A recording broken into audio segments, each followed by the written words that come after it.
Good morning, everybody. Let's start our session where we'll discuss about quality education, the Sustainable Development Goal number 4. I'm Angelo de Souza, and I work at Education Policy Research Center and at Graduate School of Education at Universidade Federal do Paraná, which is hosting this event. My role here is just to introduce the thematic and our guests and organize the order of presentation. Well, about our thematic, in September 2015, at the United Nations Sustainable Development Summit in New York, member states formally adopted the 2030 Agenda for Sustainable Development. The agenda contains 17 goals, including a new global education goal, Sustainable Development Goal number 4. The SDG 4 is focused on ensure inclusive and equitable quality education and promote lifelong learning opportunities for all. This goal came about through an intensive consultative process led by member states, but with broad participation from civil society, teachers and teachers' unions, bilateral agencies, regional organizations, private sector, universities, research institutes, and foundations. And the importance of the quality education for the debate of the SDG is linked with the conception that education and the achievement of SDG 4 plays a central role in building sustainable, inclusive, and resilient societies. Access to quality education is an avenue for a quality life, a democratic world, and reducing inequalities. Today, to debate the issues concerning SDG 4, we have three colleagues here who are experts about quality education, whom I really want to thank for their effort to take some time to discuss it with us. Gustavo Fischman, Raquel de Oliveira, and Robert Bob Verhine. I'll briefly present them, and at the sequence we will watch them. Gustavo Fischman is full professor at Mary Lou Fulton Teachers College at Arizona State University, United States. He's researcher at the Public Knowledge Project and coordinator at Flaxo, Rio de Janeiro, of the research area, Communities, Public Knowledge, and Democracy. His specialization areas are comparative education, science policy studies, and education policy studies. Professor Fischman was born in Buenos Aires, Argentina, where he obtained his degree in education at the University of Buenos Aires. He completed his PhD in social science and comparative education at UCLA, University of California, Los Angeles. His work focuses on understanding and improving knowledge exchange process between researchers and potential users, such as scholars, practitioners, policymakers, and general public. His research contributes to the implementation of open access model for scientific communications and for the understanding of education and research in education as public goods. Dr. Fischman has more than 100 scientific publications and has been a visiting professor in several graduate programs in Europe and Latin America. In addition, he collaborates on several editorial committees, and he is the editor of the Education Policy Analysis Archives, a trilingual academic journal, very important for all of us in education policy. And he's also the editor of Educational Review, the Resenhas Educativas. Raquel de Oliveira is part of the GigaLean team, which is an organization with focus on technology, artificial intelligence, public policy, and design, providing innovation to the education sector. She has an experience of more than 20 years in education media field, and she has held multiple responsibilities in various social communication and educational organizations. She's consultant about education and public policy for the European Economic Community. She's GigaLean's Vice President of Education and Public Policy, visiting professor at Instituto Singularidades, member of the governing board of the UNESCO Institute for Lifelong Learning, member of the Microsoft Artificial Intelligence Council. She's senior consultant in education and educational policies at Getúlio Vargas Foundation. She was English language teacher in public and private school systems, was Secretary of Education in Caruaru County, Ceará State, Brazil, And she was also associated with Catholic University at Rio de Janeiro, State University of Rio de Janeiro, UERJ, Instituto Singularidades, and Getúlio Vargas Foundation as professor and researcher. Bob Verhine is full professor at Federal University of Bahia, UFBA. He's also CAPES coordinator for the field education. CAPES is an agency in Department of Education Brazil, responsible for post-graduation studies. He's the coordinator for the field of education CAPES, a position in which I'm proud to serve as his deputy coordinator. He's also a member of the Scientific Council and former vice president of the Brazilian Association of Educational Evaluation, ABAVE, and founding member of the State of Bahia Academy of Sciences. He also served as Dean for Graduate Studies at Federal University of Bahia and as the president of the National Commission for the Evaluation of Higher Education, CONAIS. He was the scientific director of the Foundation for Research Support of the State of Bahia, FAPESB, and president of the Brazilian Comparative Education Society. He's associate founder of the organization Data for a Democratic Debate in Education, D3E. Born and raised in California, USA, Verhine obtained a BA in economics, a master in Latin American studies from UCLA, and a PhD in comparative and international education from University of Hamburg, Germany. He's in Brazil since the 60s and working School of Education at UFBA since the 1977. Over the years, he is worked extensively with a variety of state and federal agencies in Brazil, dealing with science, research, and educational evaluation, and he was consulted for a number of international organizations, including the World Bank, UNICEF, and Ford Foundation. Okay, then let's listen then. First of all, we watch Gustavo, whose work is entitled, "What type of education systems do we need to achieve SDG 4? Gustavo, is up to you. If you want to share your screen, please, is your time.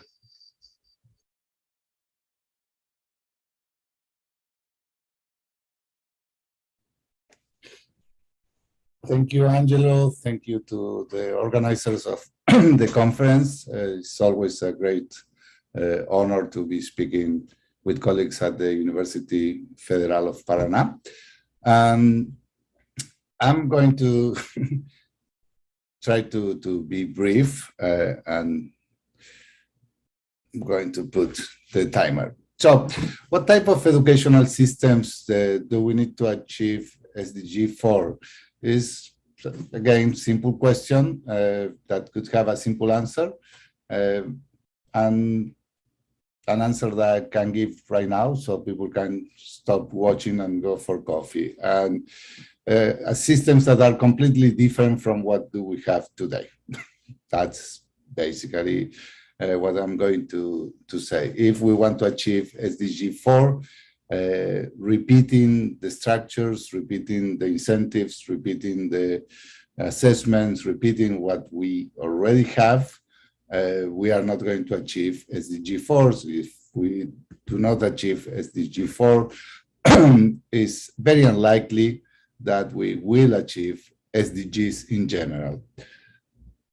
A caveat, I'm not thinking, I'm not proposing, I'm not advocating that education, schools, teachers, professionals in the field, and collaborators in the field alone can solve or can achieve the educational goals, or that education by itself will transform the planet into a sustainable, global, peaceful, equitable situation.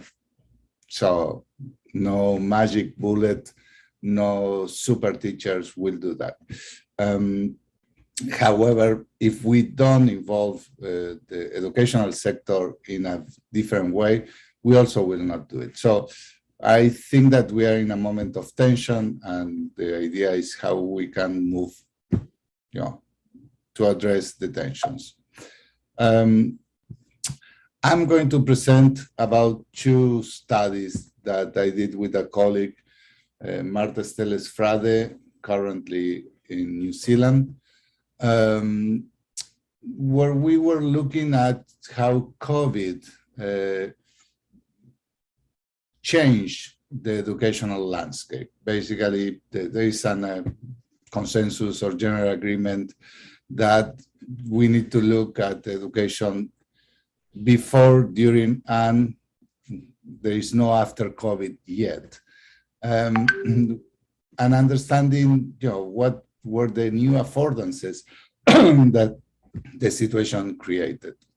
Our starting point for that was not idealize the past, not thinking that the normal, although we understand everybody wants to go back to normal, I want to go back to normal, but that normal was also very problematic. And right at the beginning of the pandemic, I was in Hong Kong, and I saw this graffiti that a colleague explained to me that it was very popular.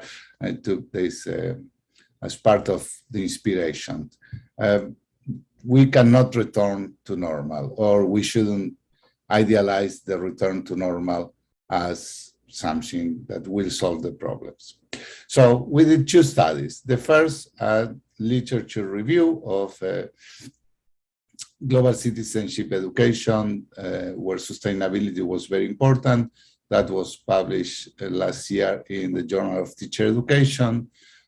We review specialized literature in Web of Science, ERIC Scopus, Google Scholar. We selected over 70 texts, did a thematic review, and I'm not going to bore you with methods, but people know what a review entails. Findings, there were three. In most, with some nuances, but in general, global citizenship education, that is one of the components of SDG 4, is seen as an educational solution to global problems. So education is going to solve poverty. Education is going to solve environmental crisis. Education is going to solve, it was framed as solutions, not as contributions. It was, without education, there is no solution. Very little in those texts about what are the conditions that we need to achieve those educational solutions. And in general, using this idea of education will redeem the system from our past sins. This is a tendency or a discourse or a style of framing that in education is very popular. The second finding is a little bit more interesting for us because while almost everybody criticized teachers, teacher education, there was a parallel study looking at what was the assessment of the current qualities of teacher education programs, and many of you may be aware of the TALIS global survey. There are high expectations deposited on the power of teacher education, while at the same time we're criticizing teacher education very harshly. But so teacher education is seen, the formal structures of teacher education appears as being the key player. So we are not going to have a global citizenship education that will solve global problems if we don't have teacher education for global citizenship education, and that requires a massive change. So we found that that was a very interesting finding. And the third is that if teacher education is a central piece in these changes, the teachers that we need to train, help to develop, are they are going to be competent in teaching, something that is never well defined, but in terms of the characteristics, teachers that will be global, caring, and altruistic. Again, we have no sense from those studies of how to create those teachers, but they have to be globally oriented, caring, altruistic, and competent in teaching. So this is the first study. We were happy with the study. It was well received in several conferences. We discussed, and so it was good. But at the beginning of COVID, we realized that well, we need to do something else, and so we entered into the second study. These are examples of the type of themes that we found in the first study, and the implications for teacher education. We look for at the beginning of COVID for how the media and to what extent the scholarly community was responding to this, and decided to do a study interviewing and conducting a short survey with the top 50 experts based on number of citations. Sorry, we couldn't find a more nuanced and comprehensive definition of the experts. So we took the people that have more citations in the areas of sustainability education, global citizenship education. We contacted 50, we got 18 responses. We tried to see what, has anything changed for you in your perspective, not in your country, in your perspective, now with COVID, with regards to global citizenship education, sustainability education. So the first thing that we found is that we continue blaming everything on teachers, and with the very important warning that almost there is a consensus that there is going to be a teacher shortage. We don't have the data to confirm that there is a teacher shortage or not, but the dual tension between let's blame everything that is happening with the teachers, but be careful because we are going to have a shortage of teachers. And remember that in the previous study, teachers with certain characteristics were going to save the world. These two things appear in tension, which for us is an important element. There was the other element that at the beginning of the COVID-19 pandemic, there was a revalorization of teachers, and teachers were, this global ideal altruistic teacher, it seems to be there. We don't think that this is going to happen for a long time, but that was there. And the third element is that most of the discussions were done from, with models that try to rationalize in a traditional Cartesian way, and promoting all their ideas about citizenship and responsibility that again generate tensions.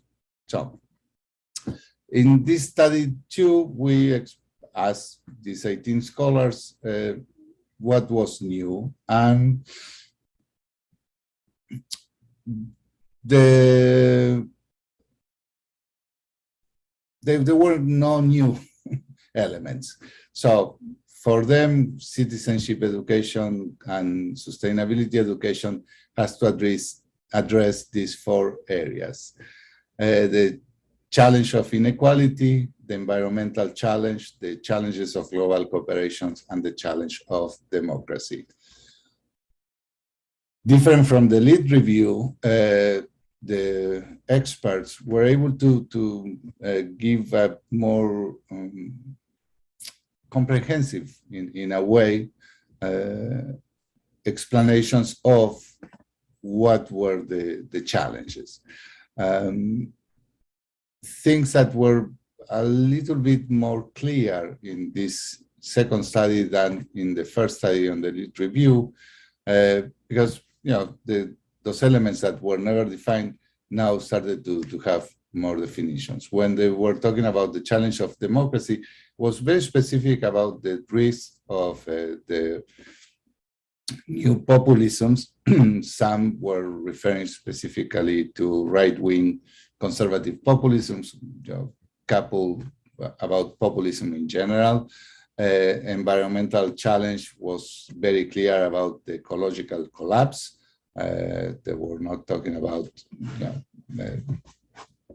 problems with the ozone layer. No, it was ecological collapse. We are in a moment of crisis, and we cannot separate. And that was interesting. There was no separation between COVID and ecological collapse. And the challenge of inequality, that in the writing, in the articles, always appear as having more economic elements. In the interviews with the experts, it was very, more comprehensive. Issues of racism and gender and colonialism were very present. So the challenge of inequalities was, as I explained, combined not just traditional class distinctions. They were very comprehensive.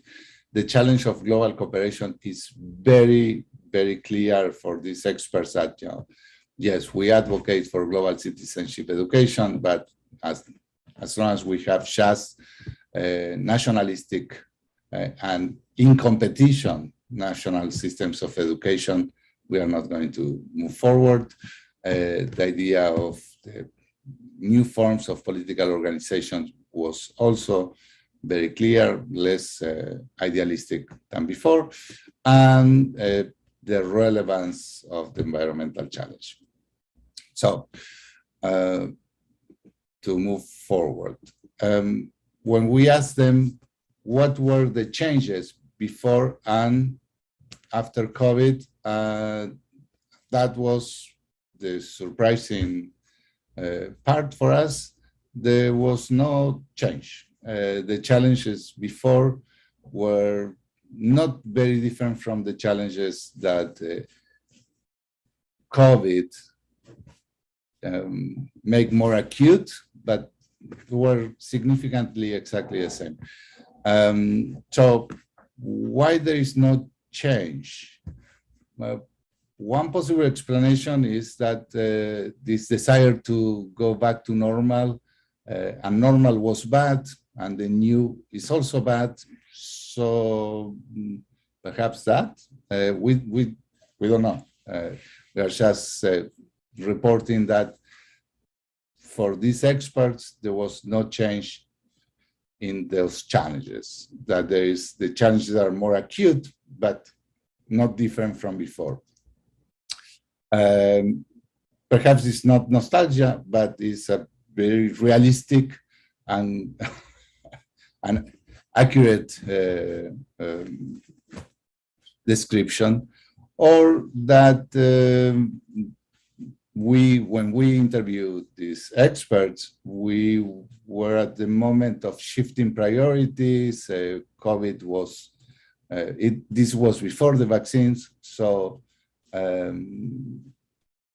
they were shifting priorities and difficult to articulate. That's a possibility, we don't know. So to start moving to the conclusions,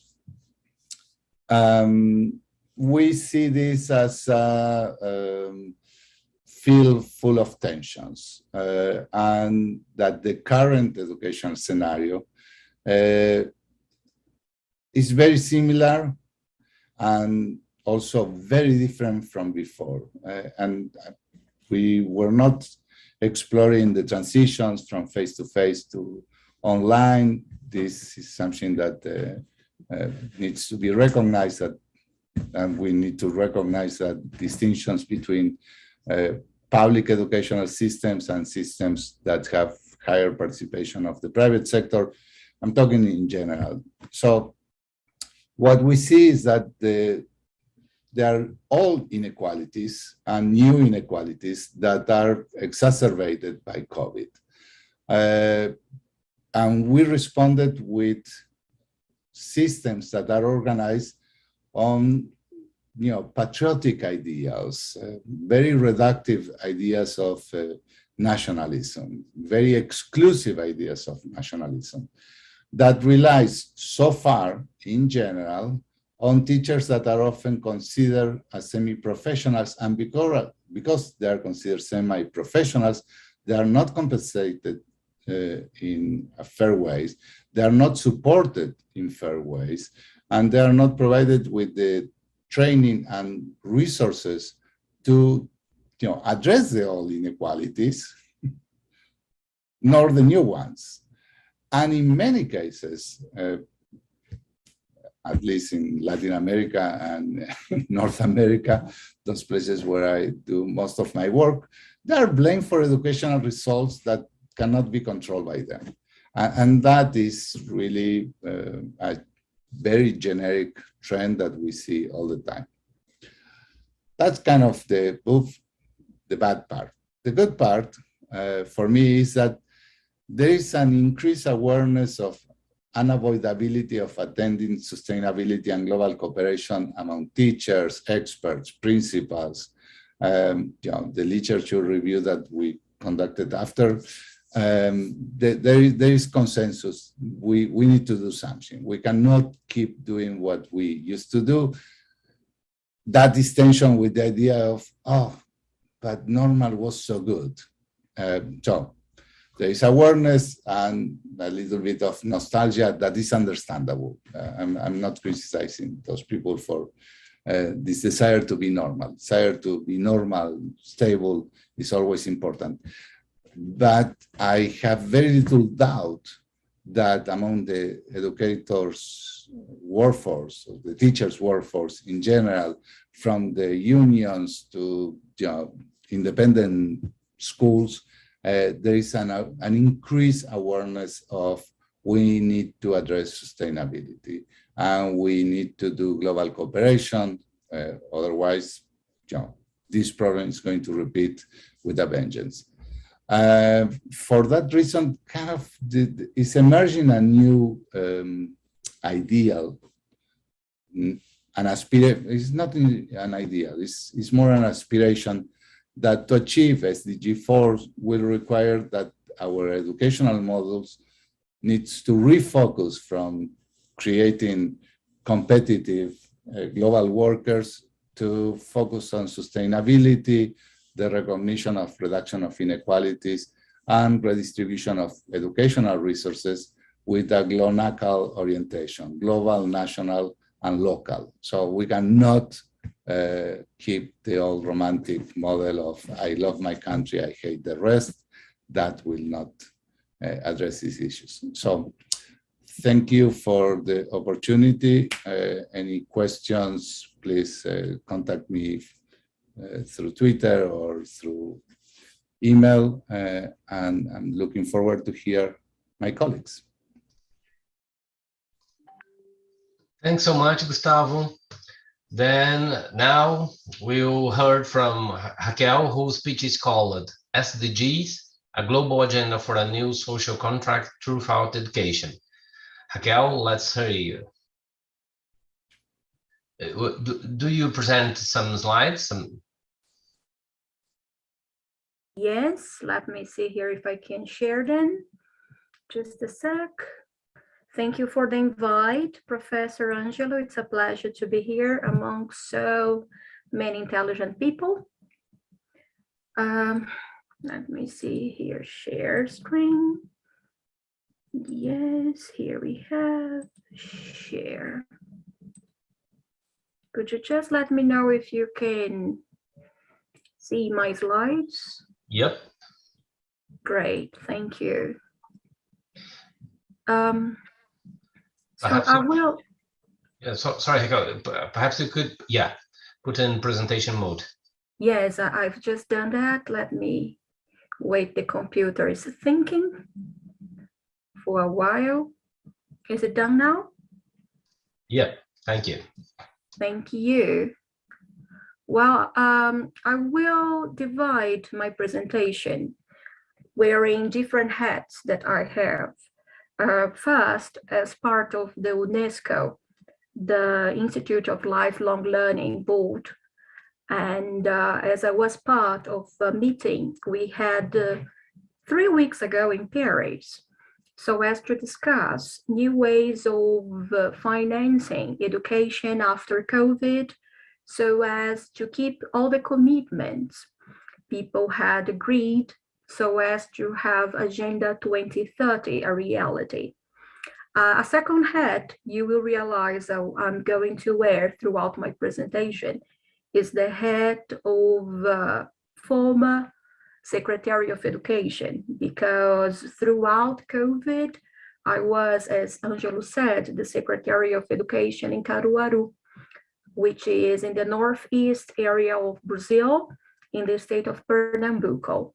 And I will also try to bring some aspects of my voluntary work that I did throughout the pandemic. I helped many municipalities in Brazil, especially the ones that are very poor. So I had contact with different realities, different teachers, and different backgrounds. So without any more delay, let me see if I can change my screen. It seems to be frozen, Angelo. Oh, yeah. Okay. Great. Done. So briefly speaking, as I don't know if everybody who is watching us is aware of Agenda 2030, I will have a brief summary. Then I will go to what I call the collaborative agreements toward more equitable educational futures. Then I'm going to exploit possibilities for redefining the purposes of education. We will talk afterwards about education throughout pandemic times, and then reimagining the future so as to cope with SDG 4. So for those ones here that are not familiarized with Agenda 2030, this agenda, in fact, is a plan of action. So lots of countries, they had an agreement on actions so as to increase the quality of life of people, so as to save the planet and to have prosperity. And I would say that as a ultimate goal, we would have universal peace. And everything was aimed so as to finish, to eradicate poverty by 2030. And this text here I took from the official declaration of the Agenda 2030, that it was also recognized that it was the greatest global challenge. And if we want to have a sustainable future, we have to face this global challenge, that is eradicate poverty. Let me go on. Yes. So, as I was saying before, all these countries and also stakeholders, foundations, and others, they kind of agreed that they would have a collaborative partnership to implement this plan. And here is my first highlight. When we talk about Agenda 2030, as when we talk about public policies, sometimes, and I would say most of the times, it's very beautiful on the paper, the text, but we do have a huge problem, which is implementation. And it is the reality in Brazil. I'm talking to you from UK. It's the reality here in the UK. So Ofsted, which is the organ together to the Department for Education here in England, they also face lots of challenges in terms of implementing. We are very good at planning, but we do have lots of difficulties in implementing what we had planned. and it's not different with the 17 Sustainable Development Goals. And if you want to go deeper, each one of them, they have targets. So we have 17 SDGs and 169 target. And they are not new. They weren't taken out of the blue. They are just a continuation, and they build on we had before, that were the Millennium Development Goals.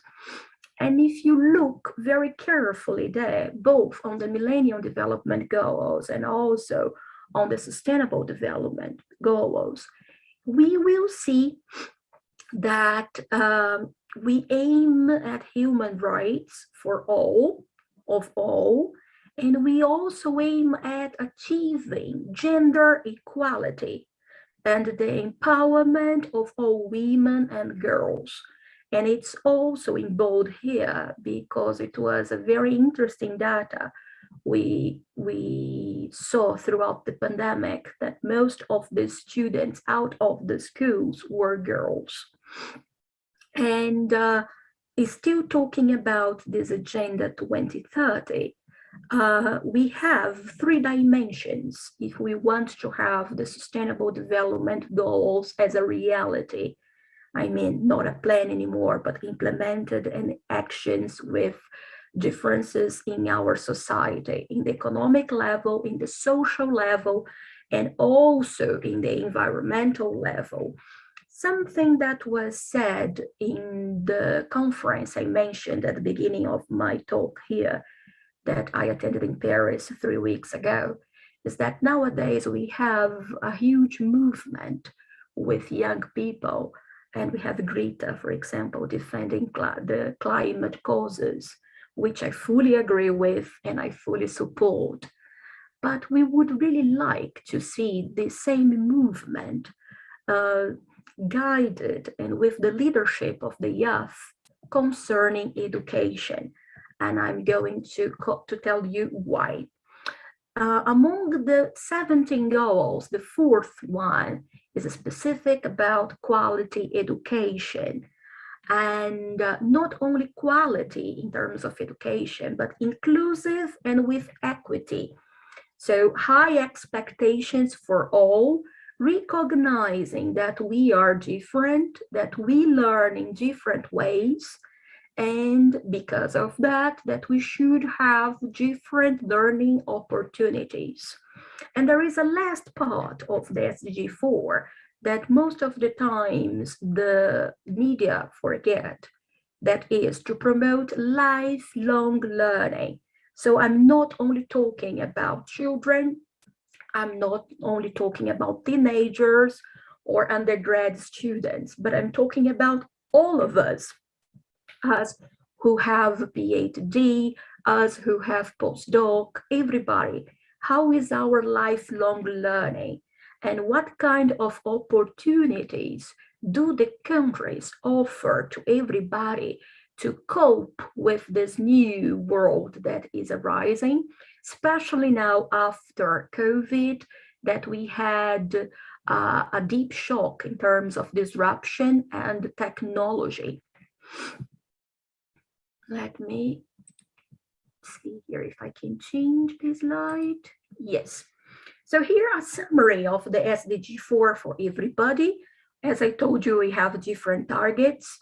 So we have here the target 1 about primary and secondary school for all, which is in Brazil would be ensino fundamental and ensino médio, but also because of BNCC now, we have educação infantil as something compulsory.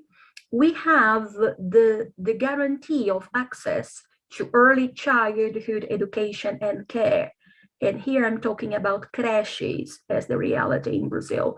And why? Lots of people, lots of studies, if you want to go deeper, you can find research based in Brazil from LEPIS, the institute from Daniel Santos in USP. We also have lots of research made by James Heckman.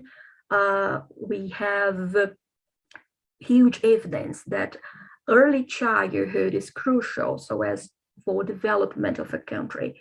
because during this age, we have a kind of window, a learning window of opportunities. So it's part of SDG 4. 3, it's about quality, technical, vocational, tertiary, and university skills, the TVET.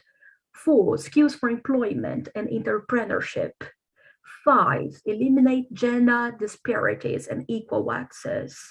6, ensure all youth and most adults have numeracy and literacy. And we have external assessments like teams and peers that Brazil has just signed and will start providing to the students that will measure this. And the 7, knowledge and skills for sustainable development, because as Gustavo said first, without education, I dare to say all the other SDGs are not going to be feasible to happen. So this is very important. And I shall say that when I talked to some friends that were also secretaries from municipalities in Brazil, most of them didn't know about this agenda. And when we talk about the technical team inside Secretarias de Educação, the Secretaries of Education, it's very disconnected to the discussion about curriculum, and it should be very integrated, because we are talking about some agreements, consensus that were done among the nations, but we do also have our Carta Magna in Brazil, our federal constitution, and all the states' constitution guaranteeing education as a right. And towards the years, what we had, I brought here 3 questions for us to reflect. I don't have the pretension to give you solid answers, but to raise your awareness and to raise your curiosity, most of all. How far have we come in education in the past 30 or 50 years?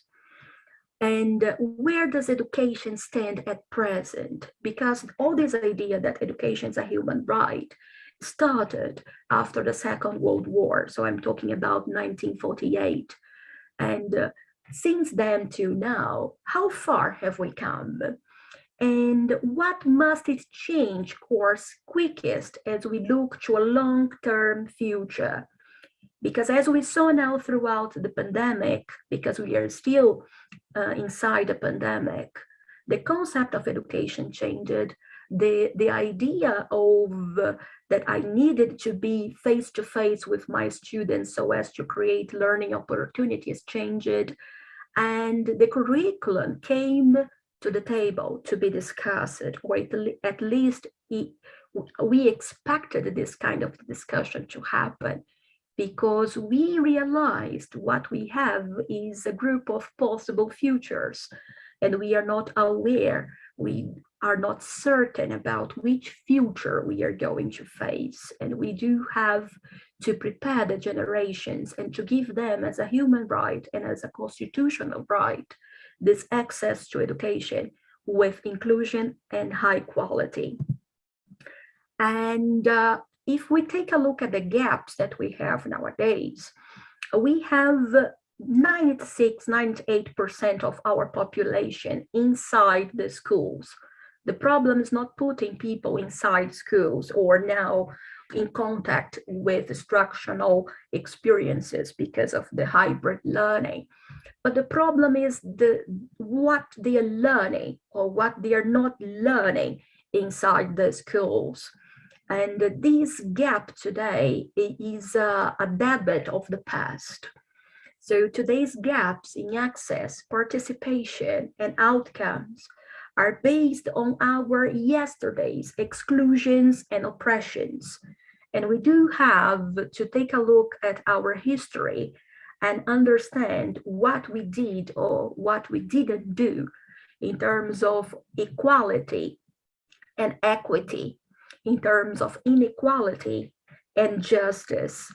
Because when I say the SDG there, when I mentioned the line defining that, I used the word equity equitable.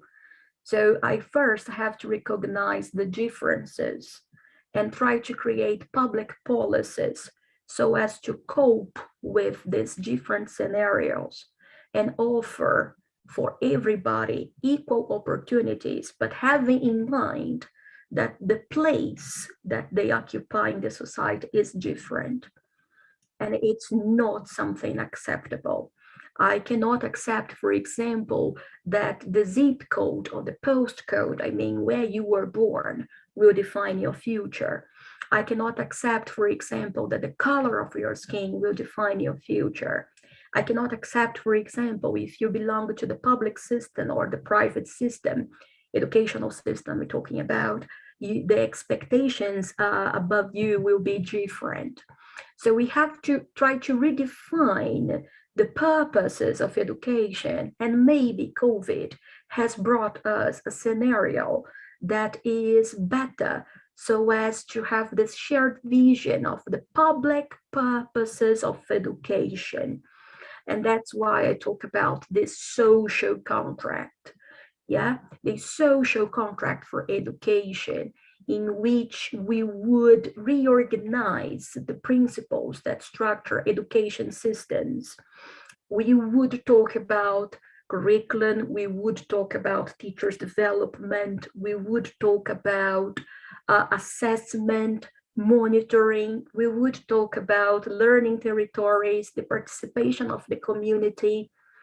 And it seems that from the 1948 that I told you moment when, okay, we defined education as a human right, till now, public education was essentially aimed at supporting national citizenship and development efforts, but we did not deal with relationships. We forgot this humanitarian aspect, and we forgot the relationship, the power of relationships, the power of having a community, the power of having a citizenship awareness. And this new social contract for education, because of all these aspects, they must be anchored in two foundational principles: the right to education, because it is a right, and a commitment to education as a public social endeavor and a common good. So the practice that focuses on relationships. We don't have to teach content, of course, we have numeracy, literacy, but what are we going to do with that content? Self-regulation, social emotional skills. What are we doing with people who live around us? How are we impacting our community? And when the pandemic came, it was very clear that all these aspects were neglected in our teaching practice. And as I mentioned before, the curriculum or the curricula, because each state has a curricula and each one of the 5,000 and something municipalities in Brazil have a curricula, the curricula need to be framed in relation to two vital processes that underpin education. Not only the acquisition of knowledge as part of the common heritage of humankind, humanity, but also the collective creation of new knowledge and new possible futures. Of course, we need money to finance that, because it doesn't happen out of the blue. We need public policies, but first of all, we need political will. If we do not want to make it happen, it won't happen. And now talking a little bit about the education in the pandemic times that we are still passing through, we have experienced a crisis, and it was huge all over the globe, not only in Latin America, not only here in Europe, China, Oceania, but everywhere. And I dare to say that the purpose of education was revisited. Why are we teaching children? Why are we teaching teenagers? Why are we teaching undergrad students? Why are we learning? And it was a huge stop on the system. I never imagined it could be possible one day. But at the peak, at the height of the crisis, that was last year, March, 90% of world school children, or more than 1.6 billion students, were out of school. And according to all the monitoring and the mapping done, the shock hit the most vulnerable children hard, especially, as I mentioned before, girls.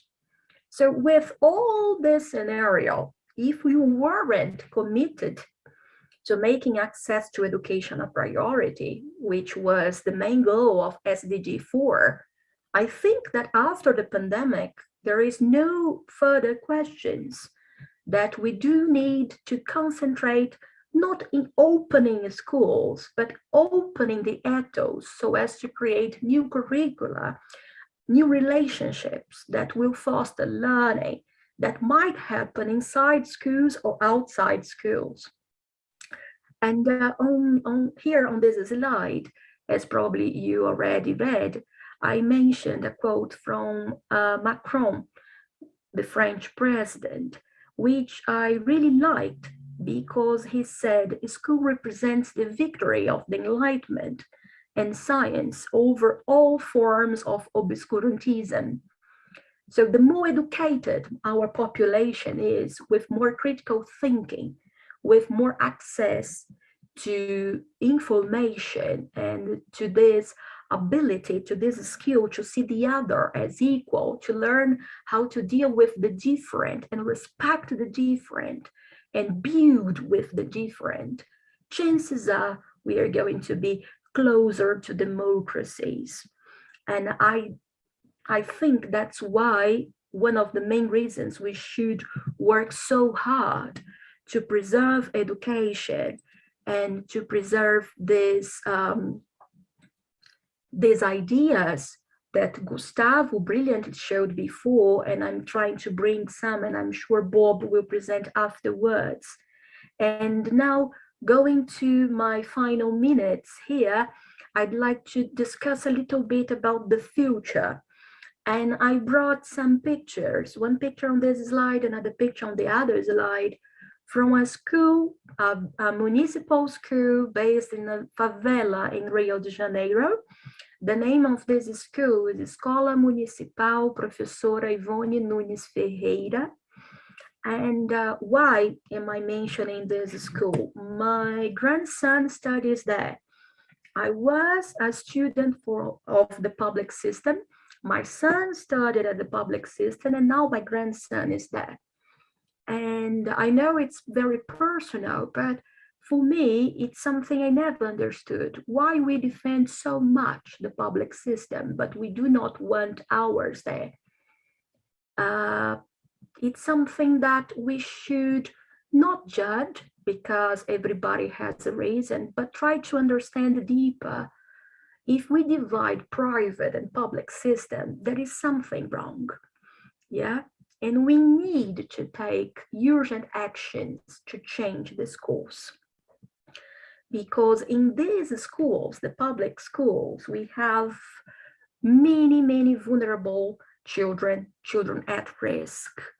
And if we want to save the planet, first, we have to educate these people, because the future of these people depends on the future of the planet and vice versa, and both are at risk. So that's why I reinforce, UNESCO reinforces this necessity of a new social contract that aims to rebuild our relationships with each other, with the planet, and also with the technology, using the technology with a pedagogical purpose, and not the technology just for the sake of technology.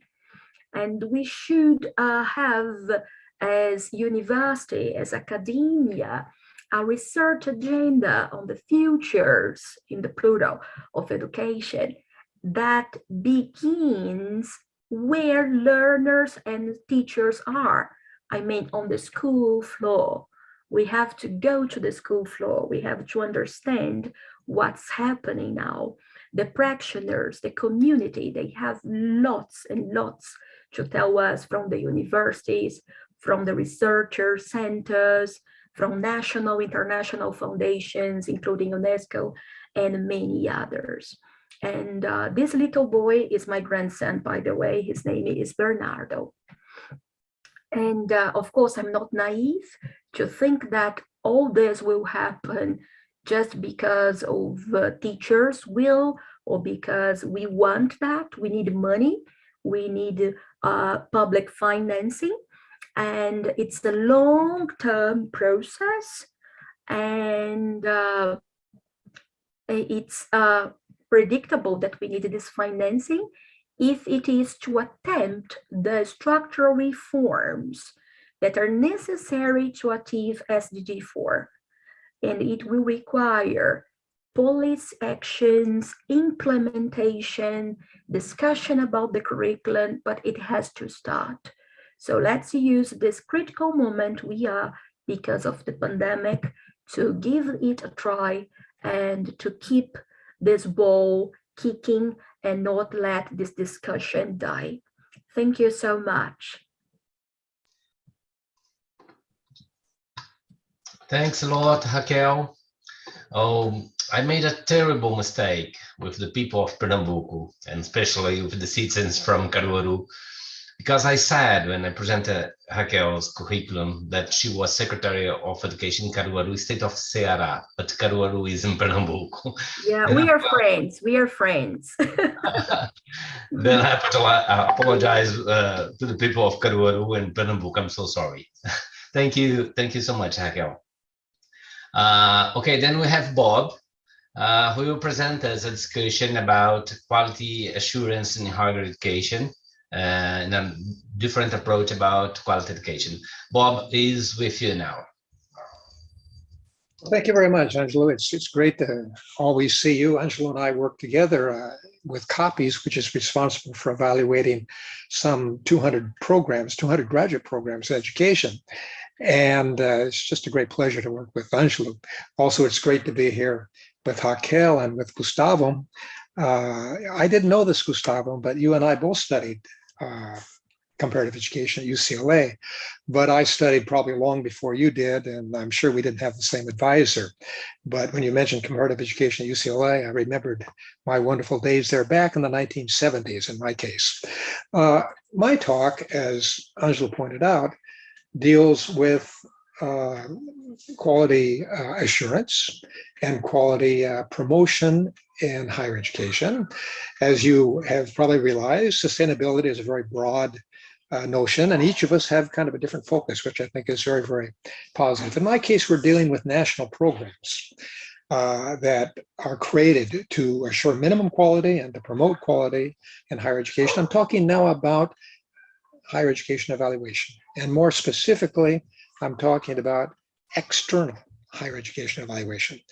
The evaluation of higher education internally within institutions is something very old that has been around for many, many, many years.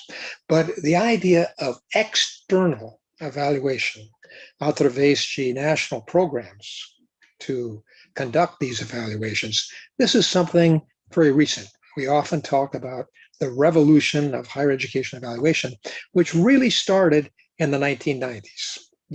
You can please pass to the next. It started in the 1990s. Why did it start so late? I mean, we've had higher education institutions since when? Over 1,000 years. And as I said, internal evaluation is very, very old. And as we will see, external evaluation, like I'll be mentioning, has existed in places like the United States for many, many years. But in terms of a national phenomenon, it's something we associate with 1990s and thereafter. And why? what happened at about this time? Well, first of all, up until that time, the universities had two characteristics, mainly, in most countries. One is they tended to be public, and two, they tended to be limited to an exclusive elite. And these two aspects, the fact that it had a public approval and the fact that it was devoted principally to elite members of society, these two aspects kind of created this idea that there was no real need to worry about the quality. The fact that elites were studying there, the fact that the government had approved the institution, this was considered to be sufficient. But around the 1960s and thereafter, we have what we call the massification of higher education throughout the world, where we have a huge expansion of higher educational opportunities, huge investment in higher education in most countries. And with this expansion, we have diversification. All of a sudden, we have a great variety of students. They're no longer these rather homogeneous elite members of society, but they're a much more heterogeneous group of people. We have a variety of institutions being created in part to meet these different demands that are coming from these different student groups. We have in this process a great increase in many countries of private higher education, which had not existed predominantly before that time. I'm talking generally because obviously there are some exceptions. And we're talking about a period of rising costs in higher education. And with rising costs, you have greater expenditure. And with greater expenditure, you have demands to know how that expenditure is being utilized. Is that expenditure, especially when it's public expenditure, is that expenditure being utilized to guarantee quality? And so we have the accountability. We have the problem of dealing with accountability for society. And together with this, we have in many countries greater autonomy being given to public universities, in part because the government no longer wanted to provide all the money for this sustainability of the university. And so there was greater autonomy in order to give the universities an opportunity to take advantage of other sources of funding. And so we have also globalization, which we all know about, but with globalization, we have a great deal of mobility between and within countries. And so when we have mobility, we have the issue of equivalency. Does a diploma for one country mean the same thing in another country? And so all of a sudden there's this concern, whether or not diplomas from one institution or one country are equivalent to diplomas from other institutions and especially from other countries. And through all this, we have the desire to make decisions. Students with this variety of opportunities, these varieties of institutions, they need orientation in terms of where they're going to study. And administrators also need orientation in terms of what they should do to make their institutions better, in part to attract these students that are making their choices as to where to study. This is particularly true in the case of international students, because internationally students are looking, when they're going to other countries, they're obviously looking to study at what are considered to be the best universities. Please go on to the next slide. So I've talked about external higher education evaluation, and there are really three models that are predominant in various parts of the world. In other words, they're international models. One we call quality assurance, the quality assurance model. One we call the ranking model, and one we call the multidimensional model. Again, we're talking about external evaluation. We're talking about national, international efforts. And it should be pointed out also that these models are not mutually exclusive. In other words, there can be combinations of these models within a given national effort to guarantee and promote higher education. I use the word guarantee and promote because obviously they're two different concerns. One is you want to assure that all institutions meet a minimum standard of quality so that no student will study at a university or an institution of higher education that doesn't have quality. But on the other hand, you want to promote quality so that you do have an effort to improve quality on the part of the institutions. Please go on. So as I said, there are three different models, and I'm going to be talking about each of these three different models. And then, as I said, I'll bring this discussion to look more specifically at the model that Brazil has adopted. The quality assurance model is, as I mentioned, something that we associate with the 1990s in terms of the great expansion of this kind of model, even though, as I mentioned here, it exists in the United States actually since the 1990s, or excuse me, the 1890s, excuse me, and because of the decentralized nature of the United States, the largely private nature of the United States, the fact there was not only quality assurance in the United States in the 1890s, but also there wasn't any kind of a standardization in terms of the kind of programs and the kind of structures that the institutions adopted. So in the United States, quality assurance became also a mechanism of assuring a minimum amount of standardization in terms of the organization of higher education, which at the time was extremely varied because there was no common denominator as to what a higher education institution should be. Now, the characteristics of this quality assurance model involve, as I pointed out, a focus on minimum quality. In other words, the idea is to guarantee a minimum level of quality for all the institutions within the country, or at least those that are within the purview of the quality evaluation process. Second of all, they utilize, throughout the world, they utilize a model that was really developed in the United States, again in the 1890s, of visits by academic peers. The United States started off with using experts in higher education evaluation, so-called inspectors of higher education evaluation, but they found out it didn't work. The people doing external evaluation were only accepted by the community or by the institution when they themselves, these people that came from the outside, when they themselves were also members, respected members of the academic community. So this idea of commissions consisting of respected members of the academic communities visiting institutions, this is an idea that is dominant throughout all of these models of quality assurance. I should mention that in most countries, you have a national agency that's responsible for this effort. In some countries, like in Brazil, as we will see, there's more than one national agency. In the United States, there are many agencies, but normally there's one national agency that is responsible for organizing this form of evaluation that, as I said, is based on visits by academic peers. And the decision is a simple one. Yes, no. Since we're interested in minimum quality, the basic decision is yes, minimum quality has been achieved, or no, minimum quality has not been achieved. Please go on. As with all of these three models, there are strong points and there are weak points. Now, what are the strong points with regard to the quality assurance model? Well, first of all, as we've talked about, there's direct contact between the evaluators and those that are being evaluated, because there are these visits by members of the academic communities that come in and look at and find out and evaluate what's going on within the institution.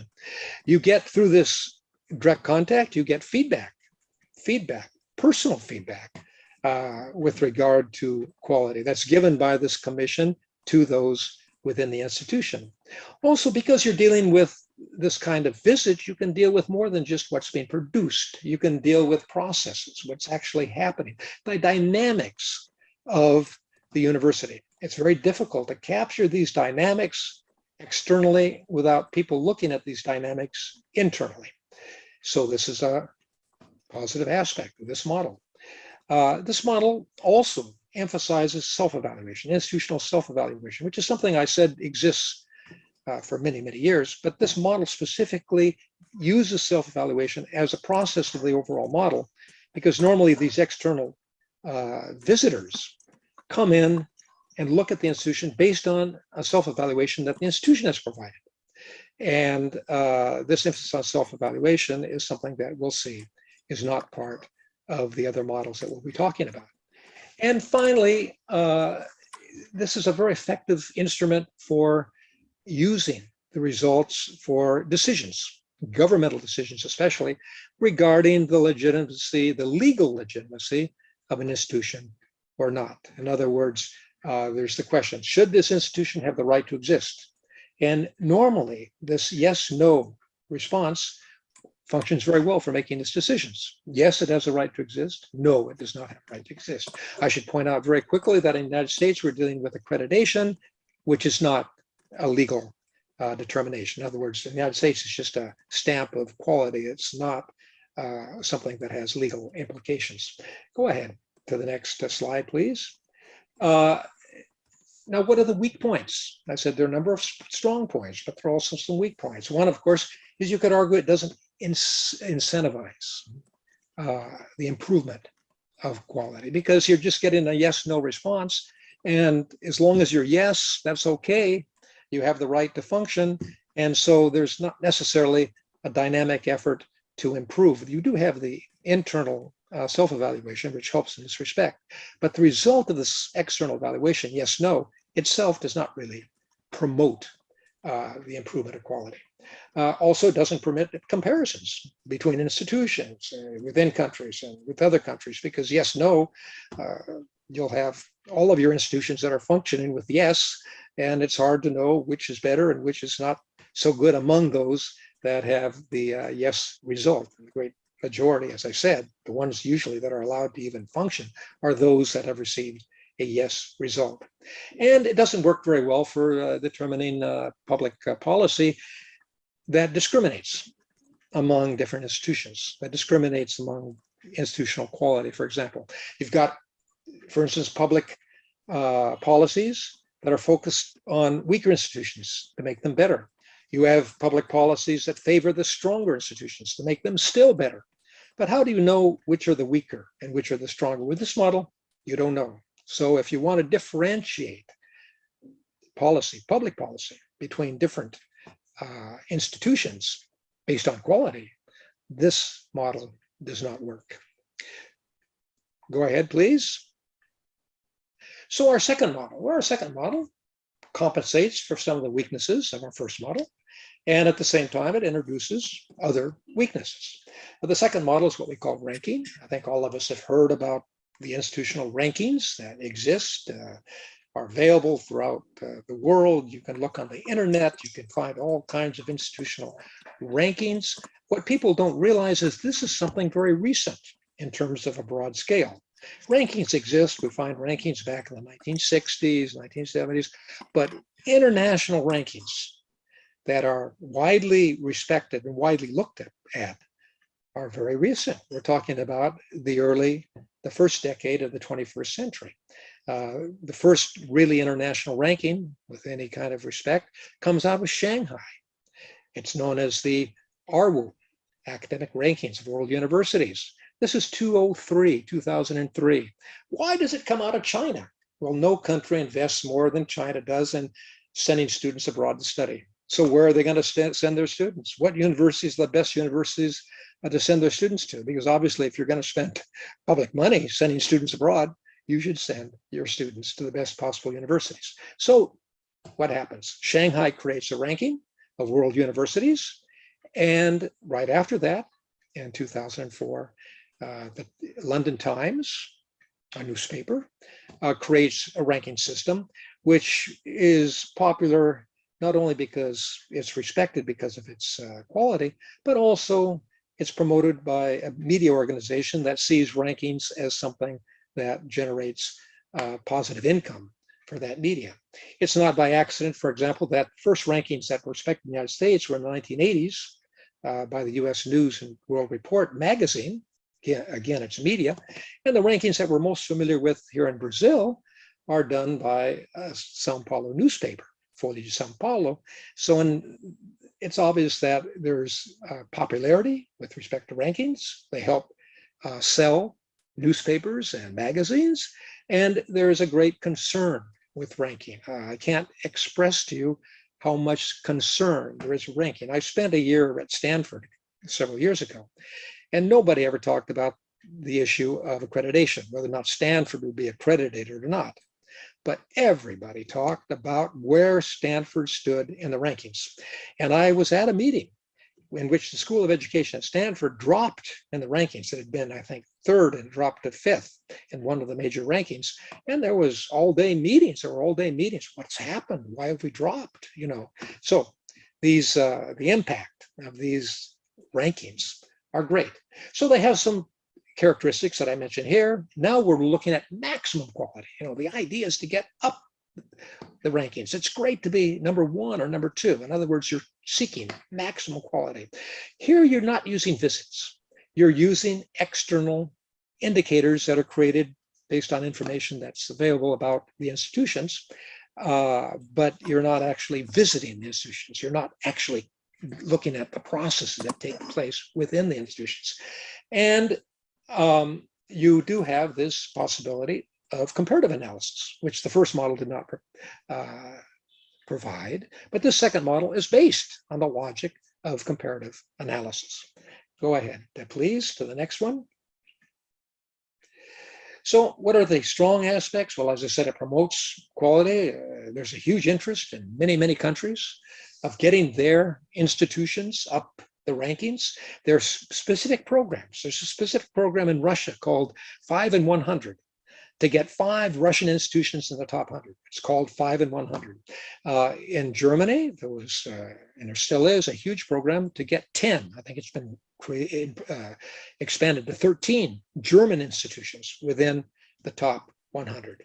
And China, which has many more institutions, has emphasized 30 institutions that they want to get in the top 100. Obviously, these countries have not reached their goals yet, but they're investing in these goals by providing extra financing, extra support to those universities that are the best, in the hopes that these universities will enter the top 100. You do have these comparisons that you can do, both over time and comparisons between geographic regions and between institutions in terms of relative quality here, not absolute quality, but relative quality. And as I've pointed out, it has a lot to do with the prestige of the institution, of the country. The person that gets his degree also likes to have a degree from a university with prestige. Both Gustavo and I studied in the School of Education, which when I was there, it was #1 in the country. I don't think it still is #1 in the country, but it's still in the top 5 in the School of Education, not as a university as a whole. It's #2 among all public universities in the world, UCLA, behind Berkeley.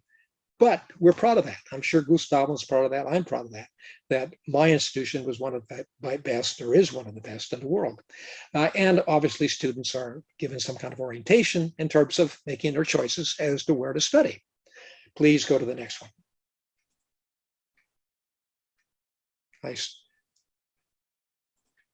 So we can see some positive aspects, but we can see some negative aspects. Processes are omitted. You're not looking at what has happened internally. They tend to emphasize quantitative, solely quantitative indicators. Even when they look at reputation, which is kind of qualitative, they do it in a quantitative manner. And they love to put emphasis on publications and the impact of publications, which tends to create different biases, including a language bias, because if you're publishing in English and impact is measured on based on the number of citations, it's obviously that English language is getting a lot more citations than something, for example, published in Portuguese. So it creates a whole language bias, and the language bias is manifested in other areas. I don't think it's by accident that the Times, which exists in London, their best university is Oxford. In the Chinese version, their best university is Harvard, and Oxford is #9. So look at the instability of these rankings. You can see instability, internal instability. Berkeley, good example of Berkeley. If you look at the results of the Time ranking, Berkeley was #13 last in 2020, #13. But in 2021, 1 year, a year of the pandemic, it moves from 13 to 7. Is that logical? Probably not. It depends obviously on your indicators that you're utilizing, but it doesn't seem logical that that improvement of Berkeley from 1 year to the next would be so great. And as I said, there's total internal instability. As I said, a country that ranks high, or excuse me, an institution that ranks high on one ranking does not rank high on another ranking. And again, it depends on the particular indicators that are being selected. For example, the RWU, the one out of Shanghai, one of their key variables is the number of Nobel Prize winners at the university. Well, there are many, many universities that have very few or have no Nobel Prize winners, and a ranking of a university can change greatly if a Nobel Prize winner decides to retire or dies. So these rankings are very unstable. The one lesson that I've learned from looking at rankings is the need for multiple rankings, because it's only when you have many different rankings and all the rankings show that particular universities like Harvard, like Stanford, like Oxford, when these universities are consistently near the top, I think you can conclude that these universities are relatively good universities. But one single ranking is usually not adequate to communicate which of what the quality of the university is relative to other universities. Please go on. I get to the third one. I look at my time. I still have a few minutes. I see I have at least 10 minutes, don't I? I think I started. I have a clock before me. Angela, you'll be proud of me because I have a clock right in front of me. And if my clock is going more slowly than yours, we'll take my clock. My clock will be the one we'll look at. But the so-called multi-dimensional model, I noted that the so-called quality assurance model was really big in the 1990s. Still exists, obviously, but expanded in the 1990s. The ranking model we associate with the first decade of the 2000s. We associate in terms of it becoming a worldwide phenomenon. This third model we really associate with after 2010. In other words, the decade that starts in 2010. And we're talking about the multi-dimensional model, but the only example, the only worldwide example is what is called the U-multi-rank, which exists in Europe and in other parts of the world, but was created in Europe. And it was created by the European Commission specifically as a response to the rankings, these other rankings that I mentioned, especially the RWU and the Times, because the European universities were not doing very well in these rankings. And one of the reasons was the language bias that I've already mentioned. But also the argument was that you really don't get that much information from these rankings that allow you to take decisions or make decisions with respect to improving your institution. So they created the idea of the multi-rank model. I should point out that even though the literature that supports this model starts off criticizing in great detail ranking, it's not by accident they call this model the multi-rank model. In other words, ranking still is a part of the model, but it's no longer a single ranking. It's no longer a unitary ranking. It's a ranking in terms of different dimensions. And they have 5 dimensions with respect to institutions. They have 6 dimensions with respect to programs. The results are reported not in a unified manner, but reported by dimension. In other words, the results are independent. Each dimension has its own result. There's no effort to unify these results. They have a very graphic way of illustrating the results, which I'll show you in a minute.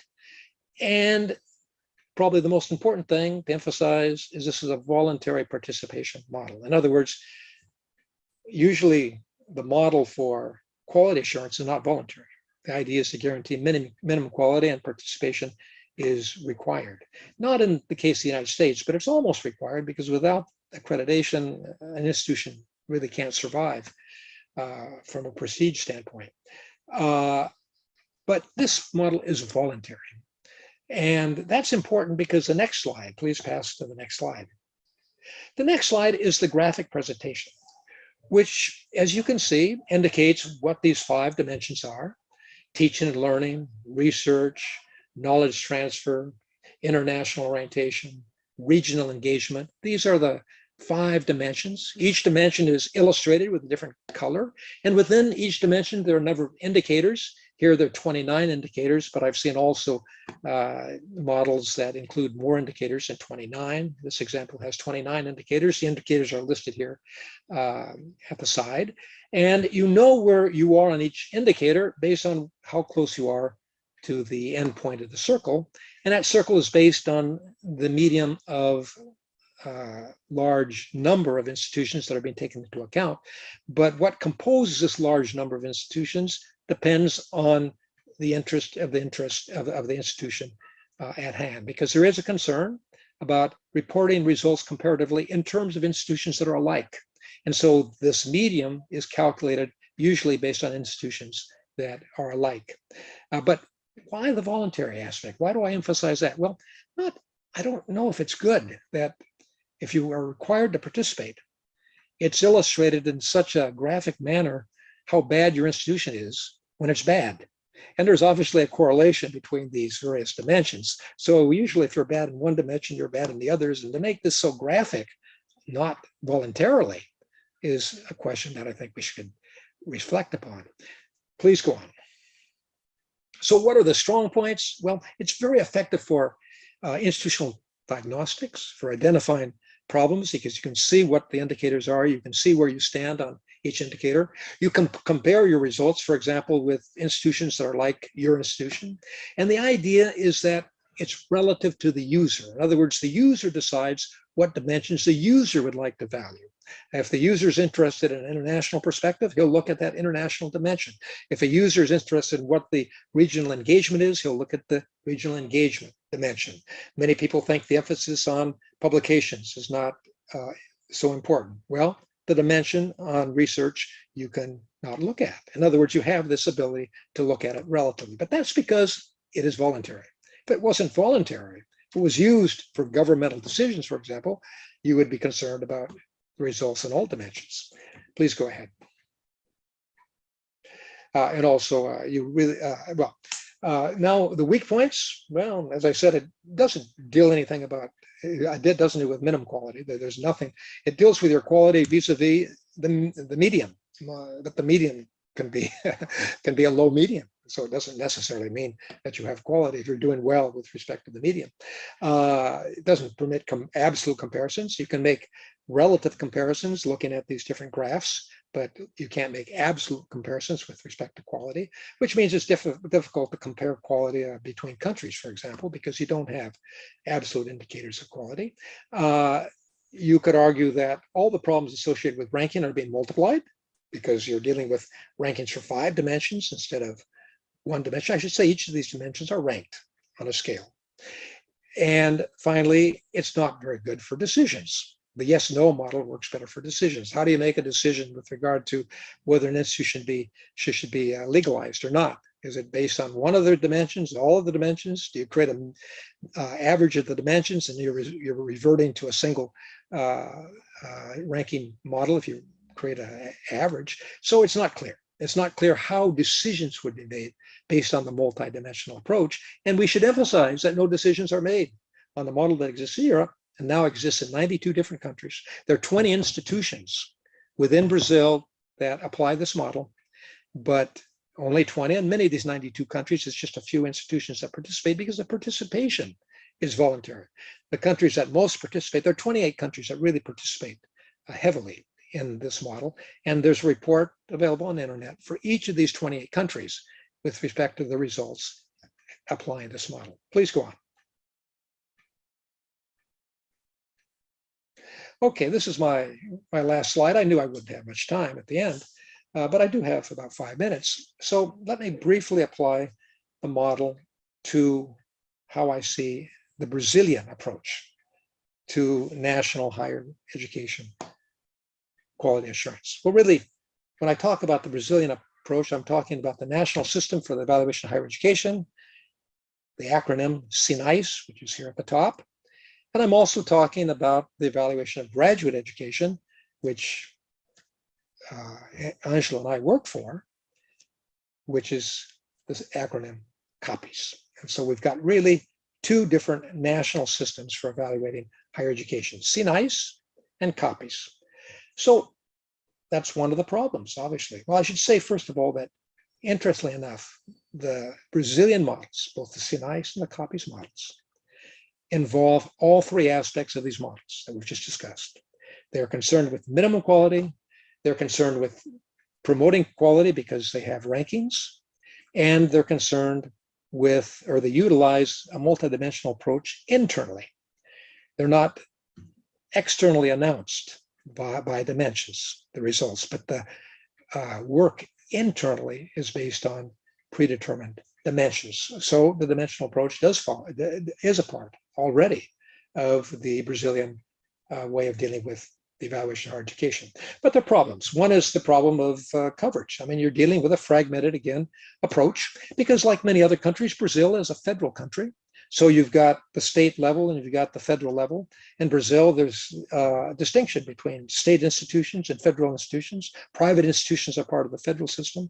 And so state systems are not evaluated within the system of SINAIS. So you have no minimum quality with regard to state institutions. You just have minimum quality with regard to federal institutions and private institutions. Each state has its own procedures for guaranteeing minimum quality, and these procedures can vary from state to state.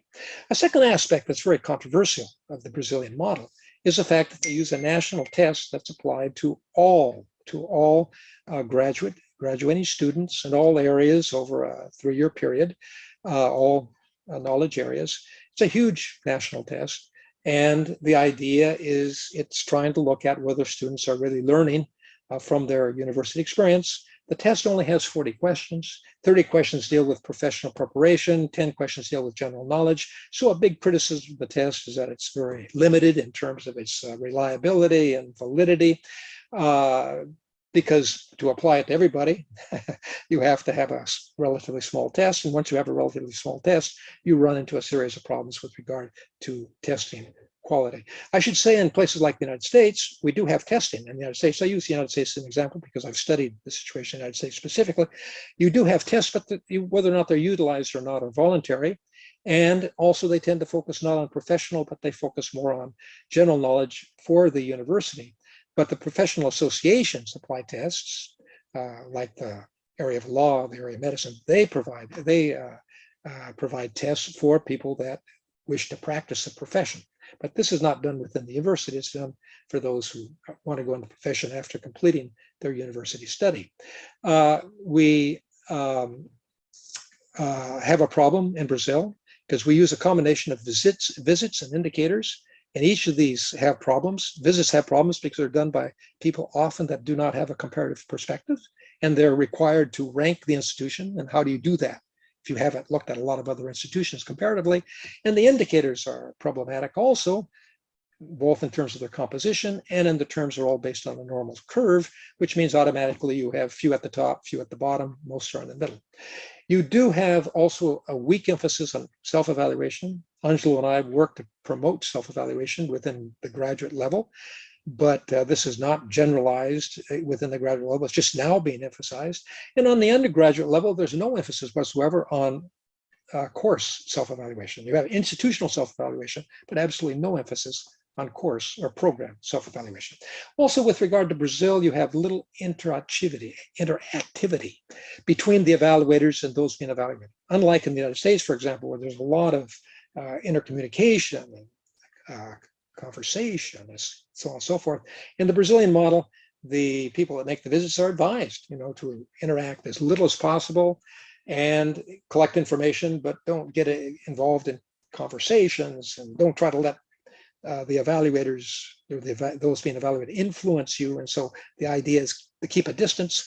And so there are problems with this idea of keeping a distance in terms of providing adequate information about the dynamics of what is happening. And finally, Brazil uses rankings.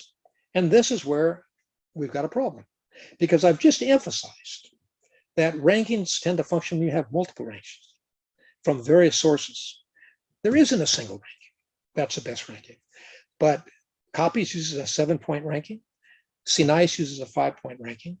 And this ranking has the stamp of the government. It's an official ranking that has implications for legal functioning. It has implications for the availability of public financing.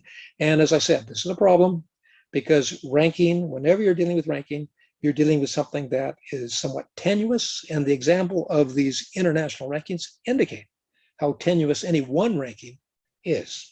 So this is my final, go to the final. I leave a question for you. If I had another hour or another half hour, Angelo, I would deal with what should be done. But if you pass on to this last thing, instead of telling you what I think should be done, I'll leave this for another talk. Maybe Angela will invite me again to talk about this issue. But the key question is this: do you think, you who are listening to my talk, do you think Brazil needs a new model for the evaluation of higher education? Or is it just a matter of improving the model that presently exists? So thank you very much for your time. Thank you, Bob. I'll stop sharing your presentation. Just a minute. Okay. Thank you, Bob. Andrea Gouveia was commenting with me, Bob, and remember that, I don't know if all of you know, Bob is known as Bobby Baiano. Also lives in Bahia since the 70s. But when he speaks in English, the Bahia in him disappears completely. I can barely keep up with him. The problem, Angelo, for me, was looking at my slides in Portuguese and trying to remember to talk in English, because when you see your slide in Portuguese, the tendency is to talk in Portuguese. But I tried to control myself and not transition into Portuguese accidentally. Actually, your slides in Portuguese, I suppose it really helped us, all of us. Well, let's see if you have any questions from the audience. Unfortunately, you can collect eventual questions or comments of those who are watching us in YouTube. We just can see the comments here from the people who are here in the virtual room in Zoom. We have here a question from Andrea Gouveia to Gustavo, and I have one for all of you. Let me show you, Gustavo, this question. Andrea asks you, Gustavo, can you reflect on this return to schools with a new normal, but with old problems, considering the recent conflicts in schools councils in the United States about the use of masks and the diversity agenda? And I'll put my question too, okay, for all of you. Do you believe that COVID-19 pandemic, COVID-19 is really good, COVID-19 pandemic, redefine the social function of schools and universities? I think society has realized, perhaps as few times in history, that educational institution and importance, schools and universities. What do you think about it? And okay, I'll let Gustavo answer the question of Andrea and mine, and after this Raquel and then Bobby. If somebody else has some comment or question, please write here on the chat. The question can be put it in Portuguese, no problem, we translate. Gustavo? Again, thank you for the opportunity. Thanks, Andrea, for a very thoughtful question. So, well, with the pandemic, well, I think that most of us had the opportunity to read more and to revisit our old books from graduate school. And yes, Bob, you know, very proud and very happy to share the experience of UCLA with you. It's still a very highly ranked school with problems, but we can talk about that on a separate occasion.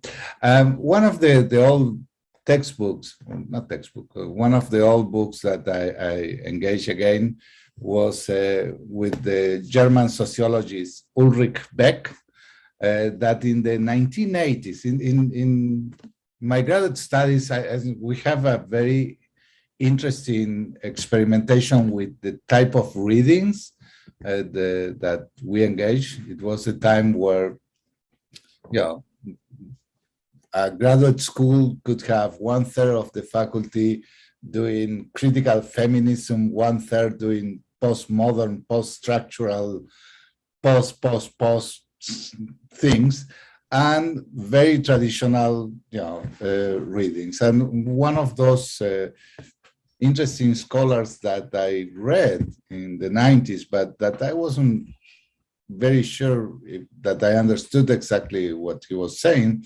was Ulrich Beck, a German sociologist, that he created the notion of that we were living in a risk society, but a risk society that was not aware of what was the threat, there were an unseen massive threat.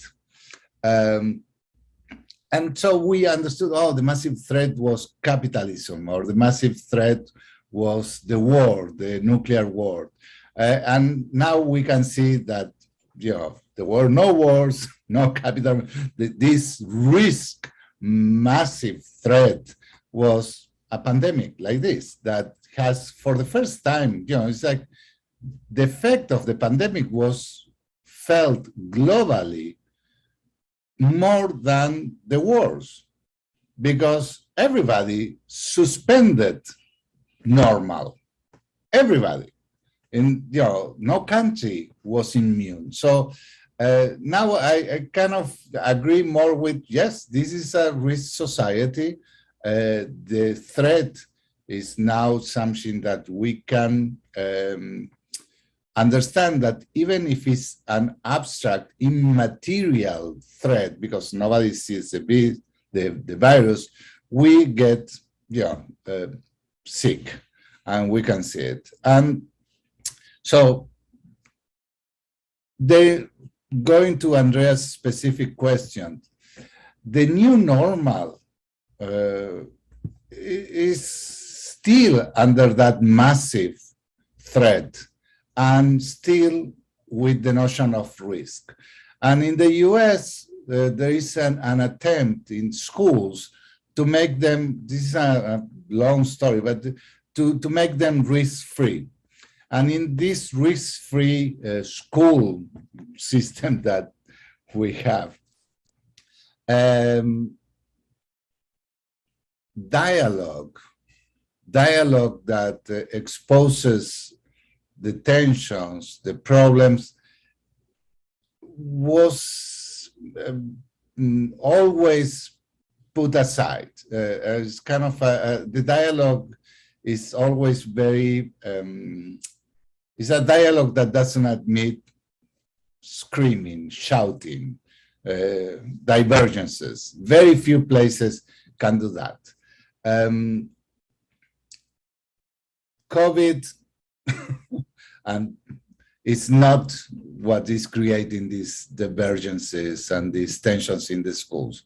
Is that lack of space, but the debates, the disputes, these horrible things that we see in media is happening in, I would say, no more than 10% of the local school districts. For those people that are not aware, there is a whole discussion about in some states mostly controlled by the Republican Party. Some school districts, not all, but some school districts are promoting restrictions or guidelines that we cannot teach critical race theory in schools, that we shouldn't attack the national foundational myth of national unity. Schools are not teaching, elementary schools and high schools are not teaching critical race theory, are not attacking the foundational myths. This is all part of the political debate that is extended by a media environment that requires emotional upheaval and people fighting to capture the attention. So I don't think that there is nothing new. Unfortunately, I would say most schools return to the previous models when the desire to go back, to see the kids, to embrace the kids and so on is still there.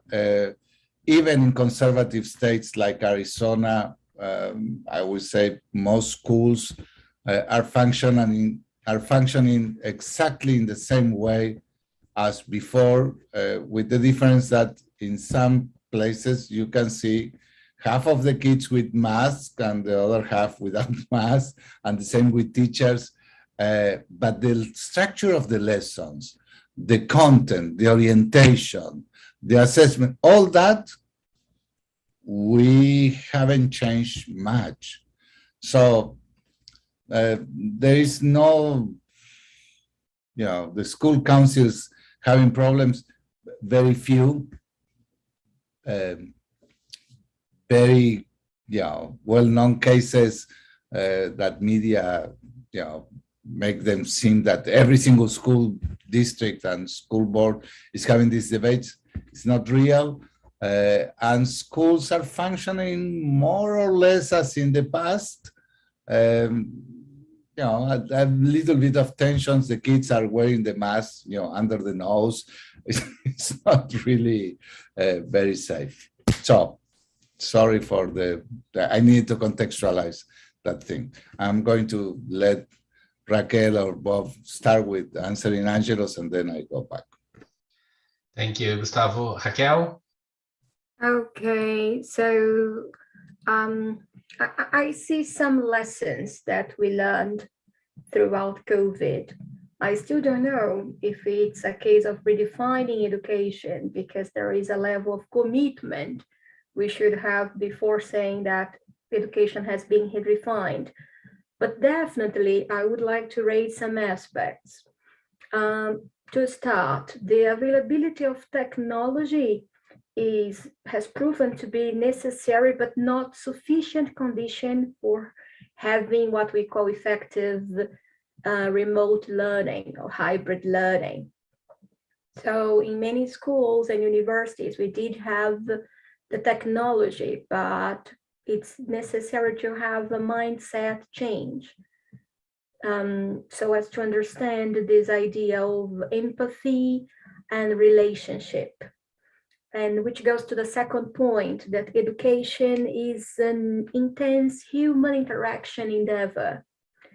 And so for remote learning, for example, to be successful, we saw that we needed to allow for meaningful interaction between students and teachers. Otherwise, we are going to have cameras off, and in face-to-face, the so-called normal classroom, the minds were off, but the person was there with the eyes opened. Another thing that I saw is that teachers are more critical than ever. Regardless of the learning modality and available technology, we do now recognize how important teachers are.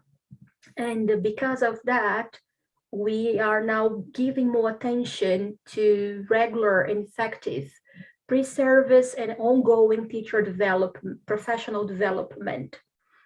If not, I suggest that it's key. Talking about basic education, we also discovered how important is to have the family with us, I mean the school and the teachers. Not only the parents, but the person who takes care of that student. Having this person as a key partner is essential.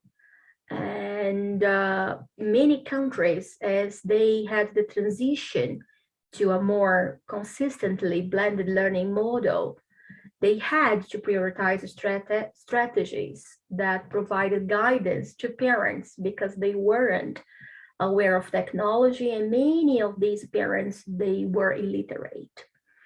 And a last thing that I do believe COVID has brought us is this kind of this idea of collaboration, and not only in terms of the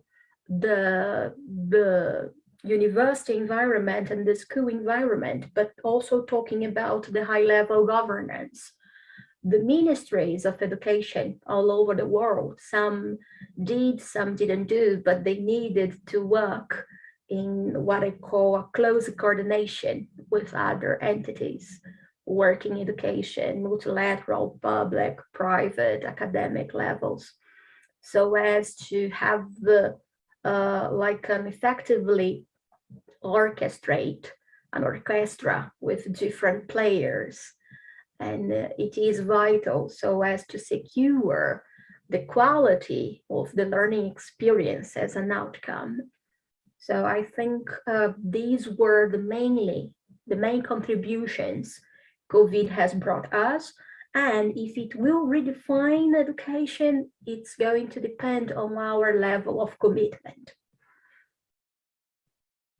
Thank you, Raquel. Bob? Well, I think that both Gustavo and Raquel raise excellent points. And I think personally that we will have from now on greater use of technology, greater use of remote forms of education than we've had in the past. This can be problematic, as Raquel properly pointed out. If it was just remote, that would not be very good. But in some cases, remote is something that is very positive. I was thinking as I sat here, if we did not have the situation we have now, this unfortunate situation with the pandemic, we would be in Paraná and we'd be giving our talks personally. It'd be great because we'd be interacting among ourselves. We could gossip. We could go out to lunch. We'd have a great time. But also I have other things that I'm going to be doing today. I'm going to be going to other places in Brazil today because of the remote possibilities. And so I can finish this meeting. I can go on to another meeting. I don't have to travel. So for me personally, there is a positive aspect too, in terms of the facility of dealing with all the obligations that we have in higher education.